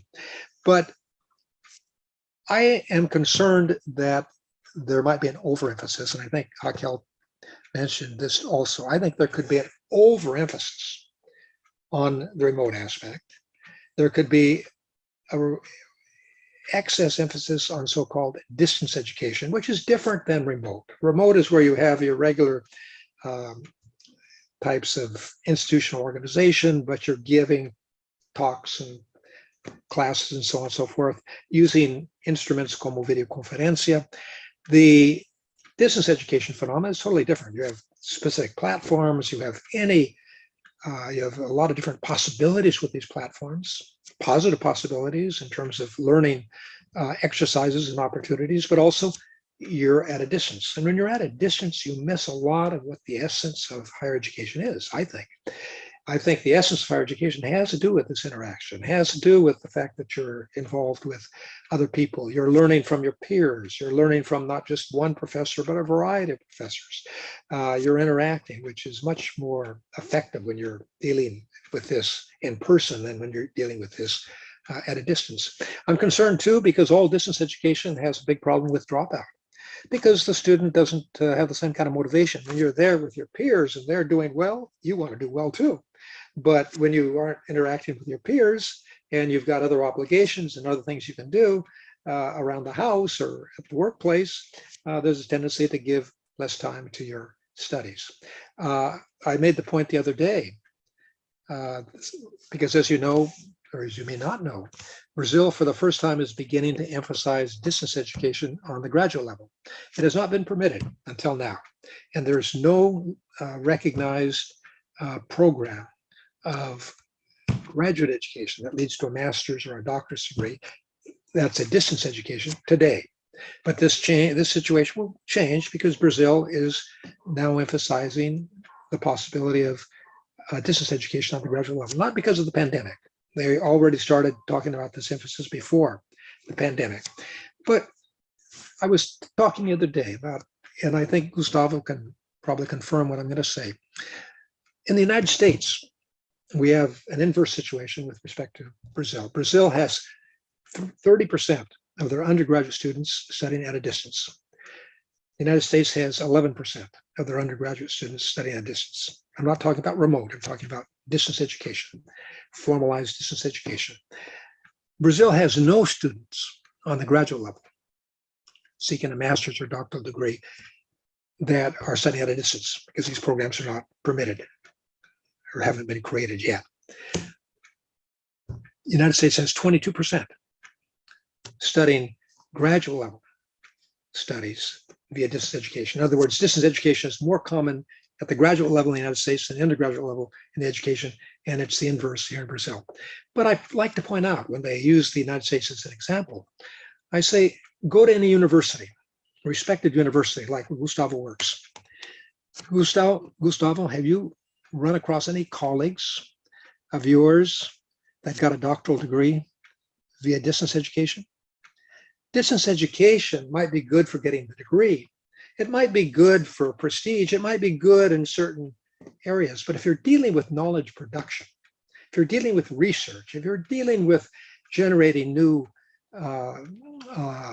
understandings, the ability to do that is learned through direct involvement in research processes, knowledge production processes, a direct involvement, not a distance involvement. So you won't find great researchers in the United States, say, that have a doctorate via distance education. I don't even think in any major university you're going to find a professor that has his or her doctorate in distance education. So what I'm trying to say is that I think we'll have more remote. I think this remote, if properly utilized, can be something positive. I think there's some advantage to using remote in specific situations. I can imagine, for instance, me traveling, and I could still give a class to my students rather than leave my students without a professor. I mean, there are a lot of specific advantages to a greater use of remote, but we have to be careful that we don't break down what is essential for higher education, which is the process of being together at a single location and interacting with other students and learning from other students and learning directly from other professors. Just one last point. In the United States, this on-campus aspect is fundamental for the financing of the institutions. It's not so fundamental here in Brazil, but in the United States it's fundamental because building up pride in the institution is very important in the United States, because they're depending on donations that come in after the student completes. And these institutions in the United States have huge donations that come in because people feel an identity with the institution. Gustavo knows, because he studies at a university that emphasizes sports, how important sports are. But to have sports, you have to have the people there present. They can't be spread out all over the state and come to the sporting events. And so the sporting events will not raise the money that's utilized by the institutions. In other words, in a place like the United States, the aspect of being present has implications, basic implications for the survival of the institutions. Agora, in other countries like Brazil, it has basic implications for the learning of the student, has basic implications for this kind of knowledge that has to do with generating new knowledge, the knowledge that comes via interaction, via participating in laboratories, via participating in groups of research and the like. So I close by simply saying that I think there'll be an expansion of remote, but I hope there's not an overexpansion. And there'll probably be an expansion of distance education, but I again hope there will not be an overexpansion. Thank you, Bob. We have two more questions here. One from Milton to Bob. Bob, if you want to see on the chat, but I'll read. Some years ago, Professor Renato Giannini Ribeiro, at the time in CAPES, he wrote a short paper presenting the reasons for assessments. Milton listed several items of these. Assures graduate students that they will take classes and will be guided by competent teachers, recognize their peers. It's extremely economical because with a few million reais per year, it's guaranteed the triennial evaluation, etc. The request he asks, do you agree with these considerations? Of course, if you can put an eye on this, and how a proposal, sorry, I copy here, how a proposal like the multidimensional model could address these elements, elements pointed by Professor Renato Giannini Ribeiro. And, okay, Bob, you can answer this. No, I'm trying to find, are these questions on the chat? I'm trying to find, could you repeat the questions because, or not the questions, but the points that Renato Giannini made? once again? Yeah.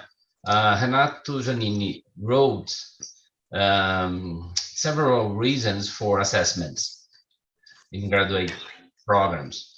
Assures graduate students that they will take classes and will be guided by competent teachers.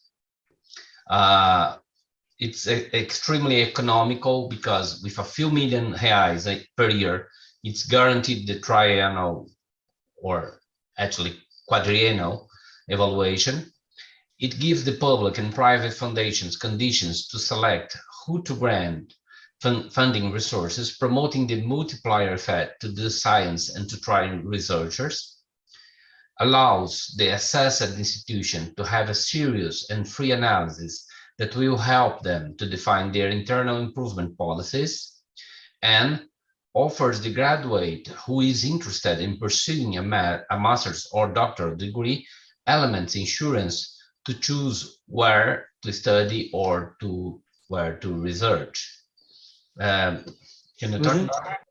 Yeah, well, obviously, I wouldn't be 2 times the coordinator of the evaluation and copies, and I would not have been the president of CONICE if I didn't believe in what Renato is pointing out. Obviously, there are limitations to each of these advantages, but they are advantages, and I think they do make higher education evaluation, external evaluation, important, especially in contexts that I know more closely, such as the context in Brazil. I think there are a number of reasons that it's very important to guarantee minimum quality. I think it's very important to provide the assurance that where you're going does meet minimum quality standards. When you're dealing in a country, for example, where almost 50% of the students in college go to for-profit institutions, you've got to be careful with quality, because all the examples we have, especially from the United States, of how for-profit institutions behave as they seek out profits, they often behave in a way that isn't really conducive to quality. So these kinds of evaluations, I think, are important. And I think Brazil has been very progressive, shall we say, in developing both copies, which started in 1980 with the system they have today, and developing SINAIS, which was first implemented as it is today in the year 2004. But there are many limitations too. Each of these points that he says has to be discussed from a relative standpoint, because maybe they could be improved. Maybe things could be better than they are, which is why I think that the efforts to improve SINAIS, the efforts to improve copies, are efforts that are very important. And I try to participate as much as possible in these efforts. With regard to the multidimensional model, I think it's been overblown. I like to refer to it as a myth of the multidimensional model because they're using the European example, the U multi-ranking system. I went to Europe as part of a CAPI's delegation to visit specifically this model, the central parts of this model, which are located in Germany and in Amsterdam and in Holland. I went to these 2 countries as part of a group. We interviewed all the people that are responsible for creating this multi-rank model. And the thing that all of them emphasized is that the multi-rank model is not created for decisions regarding regulation. It's not created for decisions regarding the distribution of financing by public sources. It's created to be used based on the vision of the user for purposes of diagnostics, for purposes of comparability, for purposes of decisions, yes, but it does not have this connotation of a legal implication. And they were very emphatic, saying, you'll destroy our model if you bring our model to Brazil.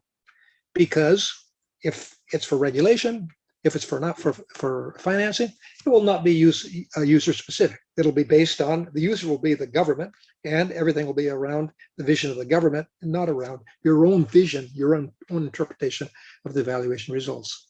So I think it's been overblown. I was part of the process because I went to Europe and we came back talking very positively about the model, but everybody forgot that this model is not for regulation, it's not for distributing money. And everybody forgot that our evaluations, all of these evaluations of SINAIS and of copies, are multidimensional internally. And all programs, for instance, higher education or in graduate education, they know the results by dimension. There are now 3 dimensions in graduate education. There are 3 dimensions in the evaluation of undergraduate courses. There are 10 legal dimensions for evaluating institutions. These are dimensions, and these dimensions are utilized in producing this unitary result. So you could easily take the model that exists and report the results by these dimensions that are already established. And in the case of copies, I think they're very legitimate, very important dimensions because they've been created over time. There were originally 7, it was reduced to 5, now there are only 3. I think it's much better 3 than going back to the model from Europe where they have 5. But you could report those by dimension instead of reporting them in a unitary fashion. But you'd have to still decide how the government would make its regulatory decisions with these different dimensions being reported individually. In other words, the government still is going to have to make clear, is it the best dimension that's going to count? Is it the worst dimension that's going to count? Is it an average of the 5 dimensions that's going to count? This is not clear at all. So I call it the myth of the multidimensional model, simply because we already have multidimensionality here in Brazil. Second of all, copying the model that exists in Europe, the U ranking system, for Brazil is not appropriate considering the purpose of the evaluation, which has to do with government regulation and the distribution of public funds. Okay, Bob, and we have a last question. Maíra wrote, thank you all for all the presentations, and Bobby for the slides in Portuguese. It was a really nice from you. But about the evaluation of universities, we are in a huge crisis, she said, and somehow I include the elementary and high schools too. She said that she knows it is necessary, and it is necessary to evaluate students' knowledge. But she said she always questions herself about the concept of competition inside education. Now we are competing about sustainable objectives. Is it healthy as it appears, or it's another pitfall, another trap? I will ask you, Bob and Gustavo and Raquel, to comment this and to say goodbye because we are finishing our session. Okay, start with Gustavo again. Gustavo. Well, thank you for the opportunity. Interesting questions. There are 2 aspects to consider. If we are going to continue assessing and making comparisons or not, everybody makes comparisons and assessments about quality and judgments on absolutely everything. The bananas that are grown in my state are better than the bananas that are grown in the other state. It's like people do that all the time. What's the value of doing it in education? Well, we can discuss, but the rankings, the comparisons in themselves are not the problem. The problem is that we use them to justify political decisions and funding decisions. When the funding is very limited and it is done by the people that you consider disgusting or incompetent or horrible, and they use their criteria to deny funding for you, people get pissed. When the funding is done by the people that we like and that we find enlightened and intelligent, and the funding favors us, well, suddenly the funding and the rankings are good. I think that we are, given the current conditions, given the normal that we accept, adding to the international testing and the national testing and the local testing ideas about sustainability, environmental justice, and global citizenship education, that's, if we are going to measure that, people are going to start teaching about that, and students are going to start responding about that. And well, is that the best solution? No, but right now, this is what we can do. So I will push for having into the rankings the idea of sustainability. Small example, I work for Arizona State University, and we have two rankings that we promote in incredible ways, spending a lot of money. One is that we are #1 in innovation, ahead of MIT, Stanford, and Georgia Tech, and all those things. And you have that in every single corner of the university. And it's like for 5 years we have been #1 and so. But the other one that is very important and that we started as a joke 10 years ago, as a joke, and now it's a reality, now it's a ranking, and now it's something that is, we are the #1 in the United States, and I think it's #5 in the world on sustainability and environmentally friendly spaces and so on. And that started as a joke. We are in the desert. Our misuse of energy is incredible. But because the joke became a reality, now 1/3 of the energy used in the university is renewable, and most of the food is local and organic, but basically it's local. There are lots of new gardens. So there are lots of things that, because they were not measured, people didn't pay attention. Now we are measuring sustainability. We have masters, new masters in education and sustainability that were a dream 5 years ago. And we thought, well, nobody's going to care about, well, sometimes you need to measure what you value. People tend to measure math and science and language. Let's start talking about peace, inequality, and sustainability, and perhaps, having better rankings, including those ideas. And thank you, muito obrigado. Bom almoço para todos. Thanks, Gustavo. Raquel? Well, I will be very brief here with you all. Assessment is a vast area, but if I could give you a piece of advice, I would say try to understand how to have a formative use of the data you collect, because it's crucial. Data is not a monster. We have to develop our data literacy as professors, as teachers, and this data should be used to inform the learning of each student. So each student, either basic education or undergrad or grad, should use the data from his own assessment in his favor, so as to understand what is blocking his way in the sense of blocking me to learn more.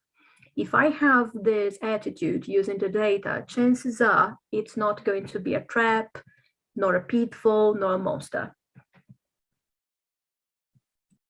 Thanks, Raquel. And Bob, to say goodbye. You want me just say bye? Because I can, I can do that, or we can talk for another hour. No, I'll be fast. No, I think the following. I went to a meeting several years ago of a group of universities that were producing a publication. I was producing part of the publication representing Brazil. And there were 10 institutions and, 10 countries represented. And everybody was talking about the rankings. They were criticizing the rankings, but they were talking about the rankings all the time. And I kept arguing that Brazil has a very good system because the big emphasis in Brazil is on assuring minimum quality. You don't have this big effort to pick out 2 or 3 universities and put in massive funding in those 2 or 3 universities just to get them in the top 100. You really have an overall concern in terms of maintaining minimum quality, which I thought was very good. I defended Brazil because these other countries were defending their programs to put their best universities in the top 100. But I also participated, I listened to a talk the other day about the question of rankings, and everybody criticized them, talked about the problem with competition and so on and so forth. I went to the United States a few years ago as part of a delegation. We visited 20 institutions, and as Gustavo said, everybody talked about their rankings, and they choose the rankings that are best for them because there are a number of different rankings, not just the ones I mentioned. And so you're right, there's a fanaticism about rankings. But it doesn't make much sense to really talk much about that because this is part of the reality. We're not going to be creating public policy to eliminate rankings. We're not going to order people within institutions to not think about rankings. We think about rankings all the time, whether it be the best restaurant or the best beach. We love to read about rankings. So rankings are here to stay. Whether or not an institution values rankings or does not, that's a decision that the institution or the professors will have to make.